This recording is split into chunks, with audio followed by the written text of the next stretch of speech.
Olá pessoal, tudo bem? Meu nome é Tabata e hoje eu vim aqui contar pra vocês a minha experiência de trabalho na famosa corte australiana, o tribunal australiano. Essas experiências geralmente são experiências que eu poderia ficar horas e horas falando, então eu vou pegar algumas perguntas principais e a gente vai ir a partir daí. Ok? Como você acabou tendo contato com o sistema de corte aqui na Austrália? Estava empregada pelo Departamento de Youth Justice, que é um trabalho do governo, e eu estava trabalhando no centro de detenção, que se chama Brisbane Youth Detention Center. E quando eu estava trabalhando lá, eles já tinham um time que trabalhava na corte. O meu primeiro contato com a corte foi que eu fui basicamente convocada para trabalhar na corte. Um dia, do nada, assim, eles estavam precisando de staff lá. Quando eu fui nesse dia, né, trabalhar lá, eu acabei super me dando bem com o time de lá, com o supervisor, com o pessoal. Foi algo, assim, que meio que fluiu. Então, a partir daquele momento, eu acabei sendo sempre chamada para ir trabalhar lá. E eu também gostava daquilo. Aquele era um espaço que meio que dava um spike na minha curiosidade, né? Que tipo de trabalho você fazia dentro desse sistema? Bom, inicialmente eu comecei com a posição de Youth Worker, que era a posição que eu já trabalhava no centro de detenção. Assim como eu já havia explicado sobre Youth Worker no centro de detenção, Youth Worker dentro da corte tem as suas similaridades, assim como na comunidade também. Porém, a rotina assim, do centro de detenção e da corte são coisas totalmente diferentes. Então, uma Youth Worker que trabalha na corte está ali para construir relações com aqueles jovens, build aquele rapport, né, aquela confiança, fazer aquele papel de um tio legal, né, ou de uma tia legal, que tem que colocar limites também, muitas vezes, e também ajudar com a rotina da própria corte. E parte de você ser um Youth Worker dentro da corte, assim como no centro de detenção, é que você também lida com os incidentes. Então, caso algo aconteça, é Youth Justice Staff que precisa lidar com aquilo. Então, você tenta fazer uma desescalação verbal e caso aquilo não seja sucedido, você muitas vezes ainda precisa lidar com aquele incidente também de uma forma física, vamos dizer. Tem existir essa expectativa. Depois de um tempo, assim, trabalhando na corte, eu acabei fazendo também a posição de supervisora da corte, né, que é Court Supervisor. Então, como Youth Worker, né, você tá ali construindo aquelas relações, você tá participando da rotina, então quando a criança, ela é admitida na corte, né, quando ela é presa, ela vai para a delegacia, que é a famosa watch house. E quando a polícia prende uma criança, até mesmo um adulto, e eles vão pra watch house, eles precisam fazer uma aparição na corte, e a partir dessa aparição na corte, que o juiz vai decidir caso aquela criança, ou aquele adolescente, ou aquele adulto também, que o processo é o mesmo, eles vão ser soltos através de bail, ou eles irão ser transferidos pro centro de detenção. Você tá ali fazendo aquele suporte para aquelas aparições da corte. E isso se caso você tenha fresh arrest, sabe? Fresh arrest são pessoas que são presas ali diariamente. A gente também tinha que ter um time preparado para receber os jovens que já estavam no centro de detenção, porém precisavam fazer aparições para os casos dele, que estava correndo na corte. Aqui na Austrália, assim, imagino que o Brasil também funcione de uma forma muito parecida. Quando você tem algum matter, né, alguma coisa que está indo para a corte, aquilo muitas vezes não se resolve em uma só aparição. Você precisa, é um processo, às vezes que demora anos, dependendo da ofensa, e você precisa fazer diversas aparições. Então, aquele time da corte também, ele era montado para que os jovens que estavam dentro do centro de detenção, eles tivessem uma base ali, quando eles tivessem que fazer aquelas aparições para os casos deles. Na Youth Worker, você participa dessa rotina, você lida com os incidentes, você está construindo relações, você está desescalando situações, você também tem que lidar com a forma com que esses jovens eles vão para a corte, né? Quando eles são presos, muitas vezes eles estão under the influence de drogas, de álcool, então muitas vezes também eles estão passando por withdrawal, né? Que é aquele processo de quando você usa substâncias e você tem até um certo vício e o seu corpo ele entra em um estado de withdrawal, então você tem que lidar com aquilo também. E também fazer o suporte da aparição daquele jovem na corte. Então, quando ele é chamado pra corte, você tem que subir com o jovem e dar aquele suporte. Muitas vezes são momentos bem vulneráveis pra eles. No centro de detenção, a dinâmica é outra, né? Tipo assim, eles estão num grupo de amigos e tem essas brigas de poder e tal, e aquele processo todo de corte é como se eles nem lembrassem daquilo, né? Então, quando eles estão fazendo as aparições dentro da corte, muitas vezes esse lado vulnerável vem muito à tona, porque, querendo ou não, aquela decisão do juiz vai afetar o futuro daquele jovem. Então, você tem que estar ali bem preparado psicologicamente também para dar esse suporte. Agora, como supervisora, a rotina era bem diferente. Você tá ali liderando um time de Youth Workers, então geralmente o time, normalmente eram 6 Youth Workers, mais um supervisor. Porém, como a gente operava muitas cortes, às vezes ao mesmo tempo, porque aqui na Austrália, você tem a Cortes Magistrada, a District Court e a Corte Suprema. Então, dependendo da ofensa, se a ofensa é uma ofensa não tão grave, ela vai para o magistrado. Se é uma ofensa um pouco mais séria, ela vai para o distrito. E se é seríssima, ela vai para a Corte Suprema. E para os jovens, é mais ou menos o mesmo esquema. Eles têm a Lower Court e a Higher Court. A Lower Court se chama Brisbane Children's Court, que é a magistrada. E você também tem Children's Court of Queensland, que é a Higher Court. Então, dependendo do caso, dependendo da ofensa, ou ia para Lower Court ou ia para Higher Court, e dependendo da ofensa, aquilo se escalava para a Corte dos Adultos. Então, por exemplo, se fosse um assassinato ou se fosse um caso assim bem sério, é muito provável que aquele caso iria ser lidado na Corte Suprema ou na Distrita, mas muito provável na Corte Suprema. Como supervisora, você tinha que fazer essas coordenações, né, de quanto staff vai precisar para cada corte. Você tinha que fazer essa coordenação também com o centro de detenção, porque o centro de detenção precisa mandar todos os jovens que estão presos para a corte naquele dia, então você tem que facilitar essa comunicação entre o centro de detenção com o time da corte, né? Você também tem que lidar com polícia, porque quem faz o transporte dos jovens é a polícia. Você tem que lidar também com corrections, porque dentro da corte, apesar de a gente trabalhar para Youth Justice, a gente estava operando dentro do território de corrections, então você tem que lidar muitas vezes com eles também. E isso às vezes gerava uns conflitos, né? Porque, querendo ou não, você tá lidando com vários departamentos que têm policies diferentes. Então, por exemplo, a forma com que Youth Justice lida com os jovens que são prisioneiros é muito diferente do que a forma com que os corrections lidam com os adultos prisioneiros. Isso gerava alguns, vamos dizer assim, conflitos e diferenças, e você tinha que fazer essa negociação, você tinha que ter aquele jeitinho ali de fazer com que as operações, assim, do dia fluíssem de uma forma amigável, vamos dizer assim. Antes de ver de perto, o que você achava que a corte era e o que te fez perceber que não era nada disso? Eu na realidade, não tinha uma imagem muito clara sobre como seria na corte. Talvez eu imaginasse que fosse algo semelhante com o Brasil. A minha mãe é advogada no Brasil, então em algumas vezes eu já tive que visitar um fórum ou algo do tipo, então eu tinha uma ideia, tipo, de um departamento, sei lá, tipo uma coisa meio boring e séria. E, sei lá, mas eu não tinha fazer muita noção, não, de como seria aqui na Austrália, pra te falar a verdade. E o que te fez perceber que não era nada disso? Eu acho que tinha como similaridade com um fórum, sei lá, brasileiro. Porém, os prédios, assim, principalmente da Corte Suprema, são bem grandes, bem elaborados e tem uma pegada, assim, mais tradicional, sabe? Por exemplo, o juiz, aqui principalmente na District Court, na Corte Suprema, os juízes, eles usam aquelas perucas e aquelas roupas que você vê em filme, sabe? Então, eu não tinha isso em mente, e quando eu me deparei com isso dentro da corte aqui na Austrália, eu achei até razoavelmente engraçado, pra te falar a verdade. É bem hilário isso, porque não é só o juiz que precisa usar aquela peruca, na realidade, o advogado de defesa, e assim como o prosecutor também precisa, e aquela, sei lá, tipo, não é uma capa, tem um nome certo, mas eu não sei o nome. Então, aquilo também foi razoavelmente engraçado de ver aquilo dentro da corte. E também teve uma pegada, assim, bem filme também, principalmente quando eles faziam a escolha de júri popular. Teve vários casos, assim, que eu participei desses jovens, que eram casos, assim, high profiles, né, que eram ofensas graves, assim como assassinato, tortura, estupro, que você precisava de júri popular, e o processo de seleção do júri popular é super interessante. Aqui na Austrália, se você é cidadão australiano, a qualquer momento você pode receber uma convocação do governo para você comparecer na corte naquele dia, porque eles vão fazer a seleção do júri popular para um caso específico. Você não sabe que caso que é, nada do tipo, e você precisa comparecer nesse dia na corte. E quando você comparece lá, tem muitas pessoas, pra te falar a verdade, não sei dizer exatamente quantas, mas chutaria, sei lá, umas 50, 100 pessoas no dia.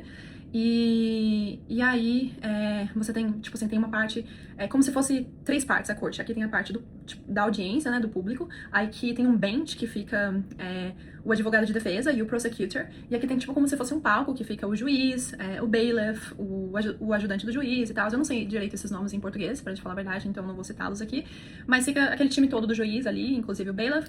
E aí, durante o processo de seleção do júri, na realidade o juiz não está lá, tá só o bailiff, e tem, tipo, uma roleta.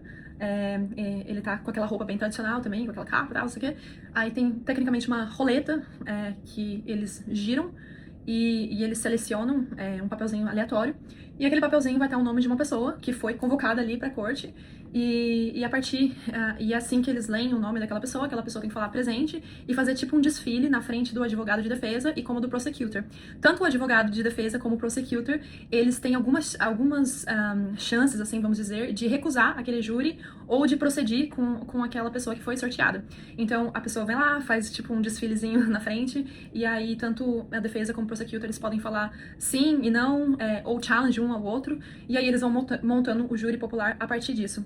Obviamente, júri popular, a ideia é que você tire viés e você pegue um sample, que é uma boa representação da população.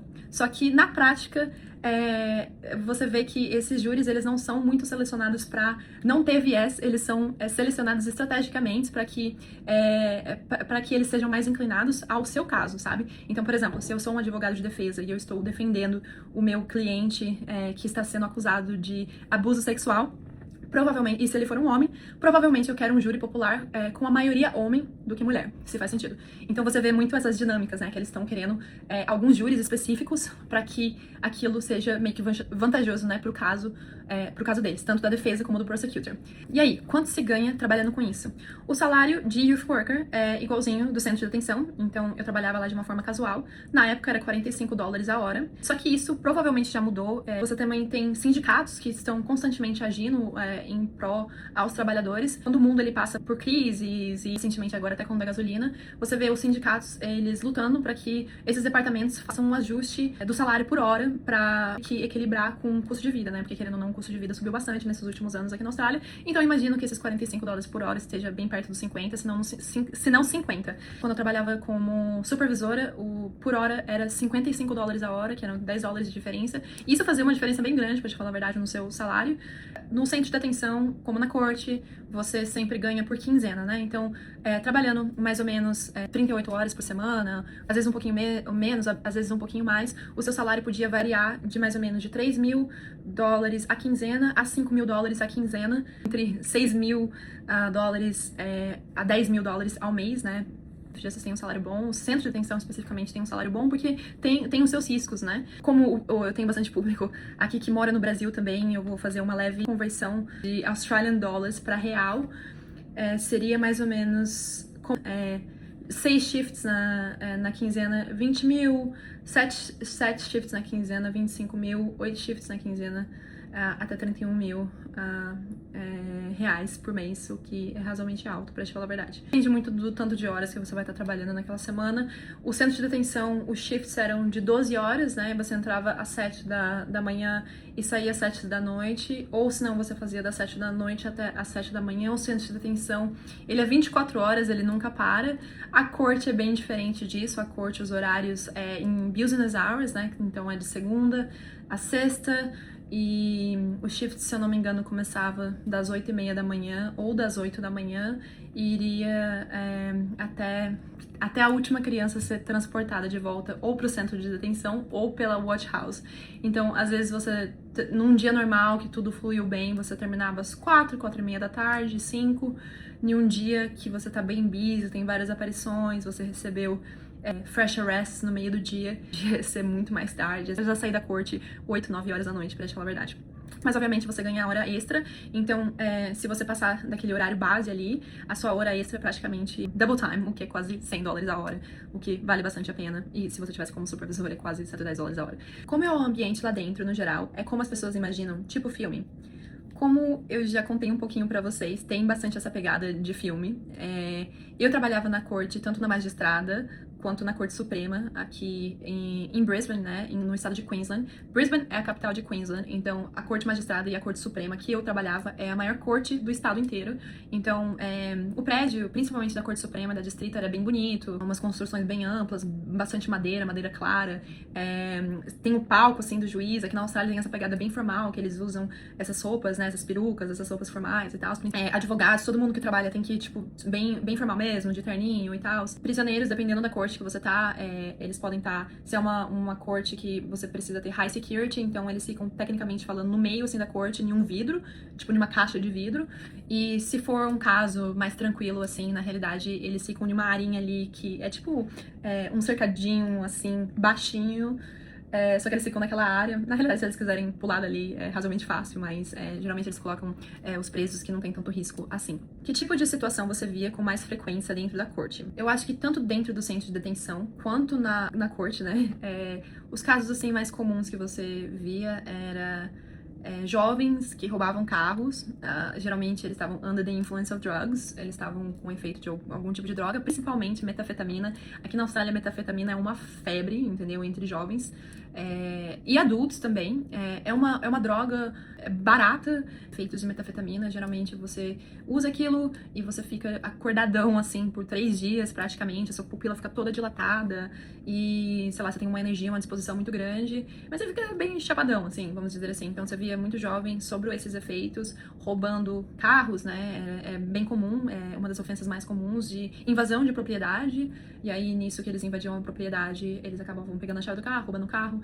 E às vezes, nesses contextos que eles invadiam uma propriedade também, outras coisas aconteciam. Porque o que acontece quando você entra dentro de uma casa, né, querendo ou não, 1 milhão de coisas pode acontecer. E quando você tá lidando com jovens, muitas pessoas, elas tendem a underestimate. Elas tendem a pensar que jovens criminosos não são tão perigosos, porque geralmente é um porte físico menor, então eu posso ir ali fazer um challenge daquela situação, sendo que na realidade o meu trabalho com jovens assim criminosos, eu diria que preste muita atenção, porque querendo ou não, jovens, eles não têm o cérebro totalmente desenvolvido ainda. Muitos desses jovens também, eles vieram de backgrounds muito traumáticos, em que muitos músculos que a gente desenvolve dentro de um ambiente seguro, com os nossos pais, com os nossos caregivers, com as nossas interações sociais, tipo a empatia, não são muito desenvolvidas nesses jovens, porque eles não tiveram pessoas muito presentes ali, não foi um ambiente muito seguro emocionalmente falando, então muitos desses jovens não têm essa capacidade de pensar no próximo, como que aquilo vai atingir o próximo, qual vai ser a consequência daquilo na vida do próximo, e muitas vezes eles não conseguem nem medir a consequência daqueles atos no longo termo na própria vida deles. Então isso faz com que esses jovens sejam razoavelmente perigosos quando eles estão cometendo um crime, porque basicamente reaction, né, eles estão reagindo, muitos deles carregam facas com eles, então para aquilo dar errado, é muito provável que aquilo dê em alguma coisa. Então o meu conselho é, toda vez que você estiver lidando com um grupo de jovens, não underestimate o risco que isso pode ou não ter para você, porque querendo ou não, jovens não têm um cérebro totalmente desenvolvido, e esses músculos que eu havia comentado com você muitas vezes também não são bem trabalhados, e isso faz com que uma balança ou uma régua de nenhuma consequência, entendeu? Então isso faz com que eles sejam pessoas razoavelmente perigosas quando a gente fala em ofensa e crime. Quais tipos de caso você já participou? Obviamente eu não posso entrar em detalhes sobre nenhum caso, tem uma questão de confidentiality, né? Mas eu já participei de vários trials. Trials é quando ele foi acusado de alguma ofensa, só que ele não fez o plead guilty, ele não falou eu sou culpado dessa ofensa, ele está lutando contra aquela acusação. Muitas vezes esse processo de trial é bem longo, já participei de vários trials, assim, que a ofensa foi cometida, sei lá, 2 anos atrás, e aquele caso tá indo pra corte só depois de 2, 3 anos. Processo, assim, na corte bem longo. Os casos, assim, que eu já participei de trials, foi assassinato, roubo à mão armada, estupro, foram vários, assim, bastante de assassinato. Eu adorava esses casos de high profile. Toda vez que tinha um caso high profile, eu sempre falava que eu queria estar participando daqueles casos, então eu sempre tava ali presente, e aquilo pra mim era totalmente interessante, porque, querendo ou não, você consegue aprender muito, né, principalmente uma pessoa que tá na área de psicologia, você consegue ver aquele caso, o desenrolar daquele caso inteiro, você consegue ver as evidências, você consegue fazer uma análise também das evidências, você consegue fazer uma leitura de body language e tal. Então é um processo super, super legal, principalmente pra quem tá razoavelmente aprendendo e se aprofundando na área de psicologia, de criminologia. E no topo disso também, a gente tinha um time super legal, as dinâmicas do time, assim, fluía de uma forma muito leve, e isso fez com que também a minha experiência dentro da corte fosse totalmente positiva. Tinha muitas boas relações com os staffs, com o supervisor. Quando eu também virei supervisora, eu também tinha muita boa relação com o time, assim, no geral, então isso foi uma experiência super, super legal pra mim. O que mais te surpreendeu sobre as pessoas que acabavam ali? Jovens, que muitos deles tinham um background, assim, de trauma, tinha bastante jovens com descendência aborígene.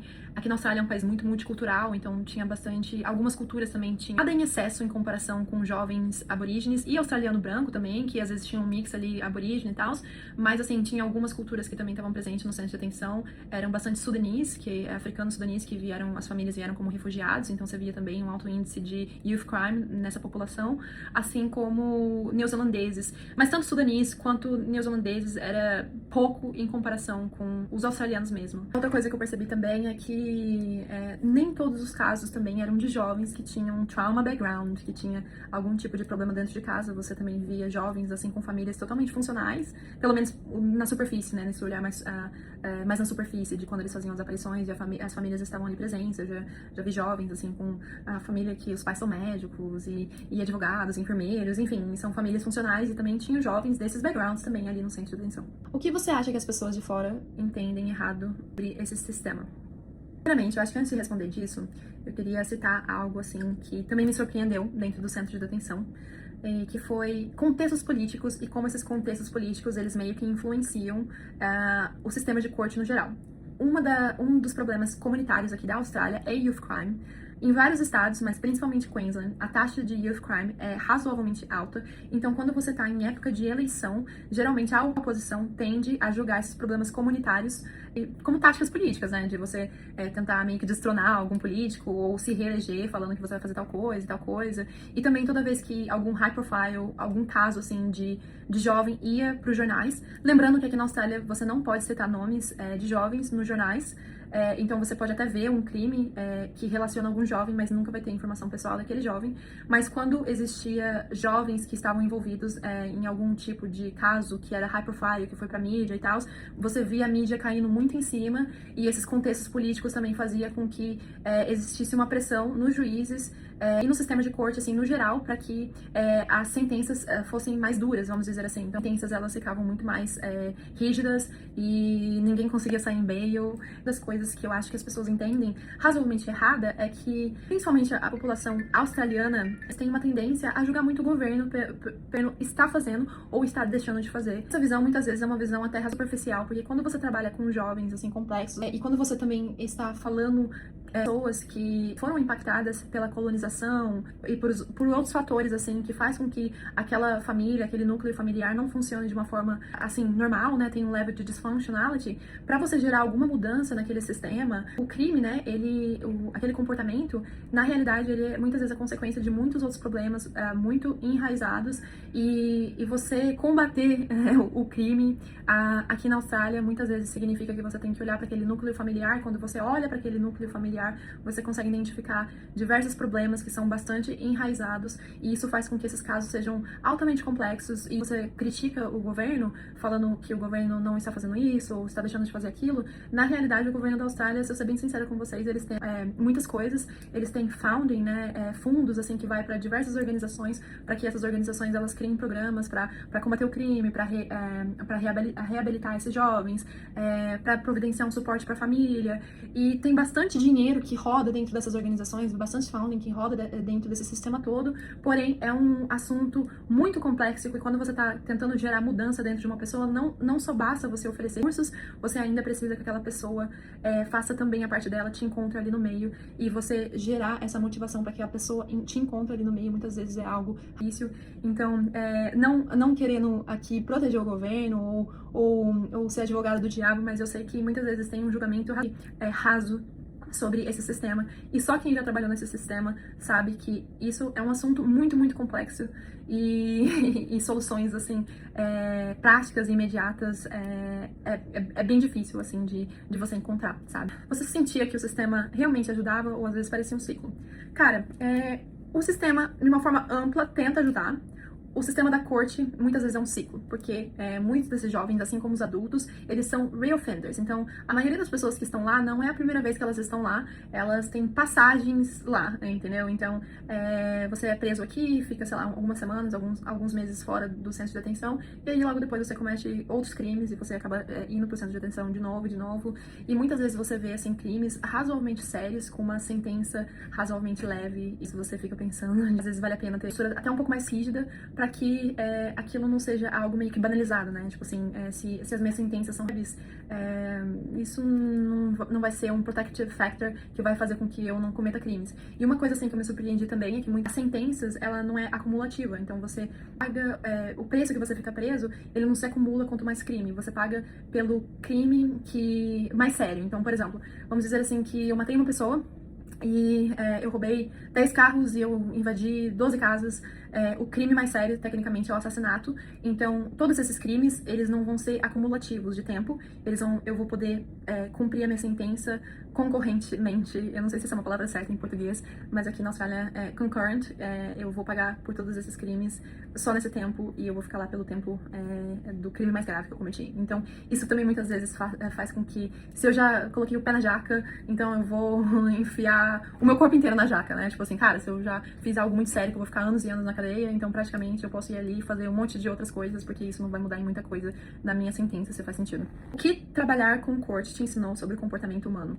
Cara, é bizarro o efeito de trauma nas nossas vidas. Trauma é algo, assim, totalmente debilitante em todos os sentidos da palavra. Isso faz com que, quando a gente tem muito trauma, quando o nosso núcleo familiar tem muito trauma, isso faz com que a gente não tenha uma base sólida, isso faz com que a gente esteja em uma posição muito vulnerável, assim, pra enfrentar a vida. Isso faz também com que a gente tome um monte de bad choices e na nossa vida, assim, de forma geral. Então, isso simplesmente só cristalizou algo que eu já imaginava, mas muitas vezes não tinha dimensão, porque quando eu pensava em trauma, eu geralmente pensava em trauma de pessoas, assim, de uma certa forma, com um certo level de privilégio. E quando a gente olha pra pessoas, assim, que sofreram diversos tipos de trauma, principalmente negligenciamento e abuso e tal, e isso tem uma consequência, assim, na vida deles de uma forma, assim, astronômica, e você consegue ver muito isso nessas crianças, desde problema com desenvolvimento, então crianças não estão atingindo milestones, só que existem alguns milestones que quando a gente não atinge aquilo em um tempo certo, isso faz com que a gente tenha um impacto ao longo termo na nossa vida, entendeu?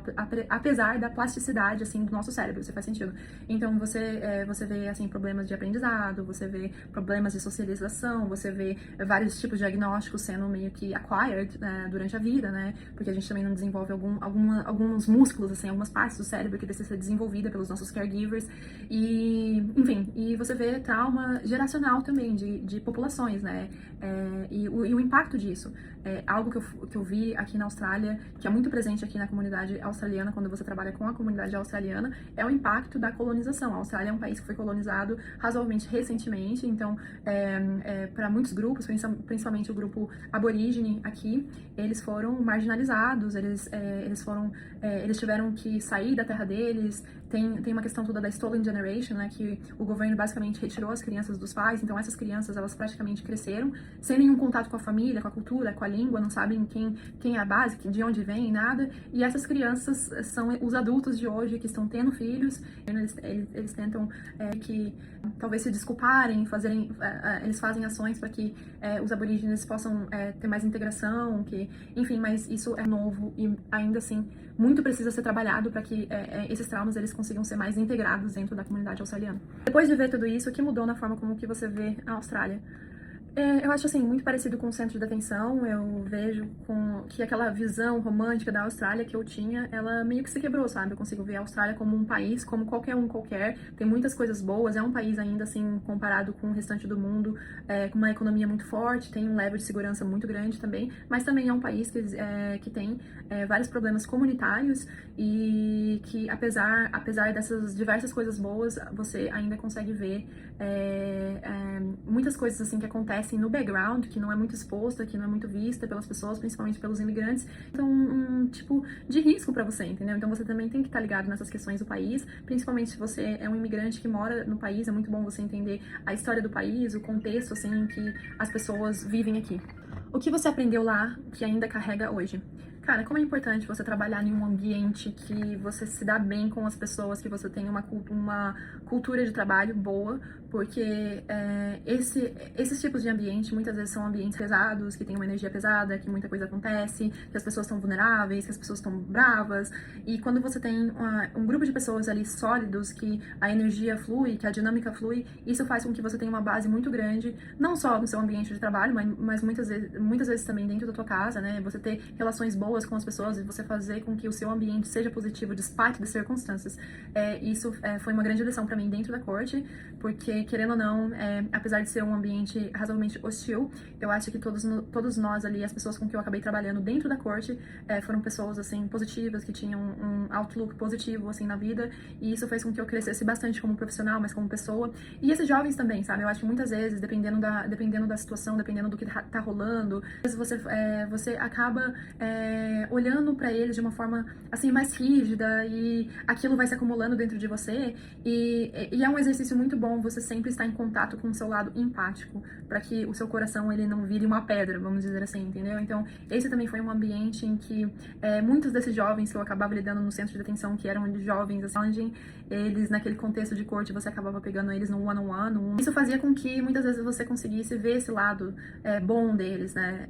Porque eles estão em um contexto mais vulnerável, que você não tem muita influência dos seus amigos que estão presos com você, que você não tá tentando fazer um performance, um acting. Então, isso fazia com que eu me conectasse também com a parte de mim que era bem, que tem bastante compaixão pelo próximo. Eu sempre fui uma pessoa, assim, com bastante compaixão pelo próximo, mas quando você trabalha em ambientes assim, muitas vezes essa compaixão, ela vai se diminuindo e você fica, a gente até fala, né, empathy fatigue or compassion fatigue, que é como se, dependendo da situação que você tá lidando, o seu level de empatia e de compaixão, tipo assim, tipo, some, desaparece daquilo, entendeu? Então, também, como terapeuta, e hoje eu vejo isso algo muito importante, sabe? Toda vez que a gente conseguir ver o próximo, as coisas boas daquela pessoa, fazer um exercício para que você aumente o seu level de compaixão e de empatia, isso sempre tem um impacto muito positivo na forma com que você mesmo show up, principalmente como profissional. Então também foi uma das coisas que eu aprendi bastante lá.